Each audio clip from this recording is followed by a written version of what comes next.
وهو يدرك الأبصار وهو اللطيف الخبير। আমার আল্লাহ দৃষ্টির আয়ত্তে নন, কিন্তু দুনিয়ার সব দৃষ্টি আমার আল্লাহর আয়ত্তে। সূক্ষ্মদর্শী, সূক্ষ্ম থেকে সূক্ষ্ম পাপ কাজ যেভাবে যেমনটি করেন সব দেখেন। মুখে না বললে অন্তরেও চিন্তা করলেও অন্তরে চিন্তার উদ্রেক ঘটেছে, ওইটা তো কেউ জানে না, কিন্তু জানেন কে? এভাবে যিনি সূক্ষ্মভাবে মনিটর করেন, ওভারসি করেন, অবজারভেশন করেন, তার নাম হচ্ছে আল মুহাইমিন, পর্যবেক্ষক।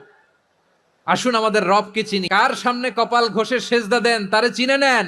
কার সামনে ফরিয়াদের দুই হাত উঠে কাঁদেন, দুই হাত তুলে রোনাজারি করেন, তাকে জেনে নেন। তিনি হচ্ছেন আল মুহাইমিন, দ্য অবজারভার, পর্যবেক্ষক। কেউ যেটা দেখে না সেটা দেখেন কে? Be a part of our vision. Do listen and share the khair.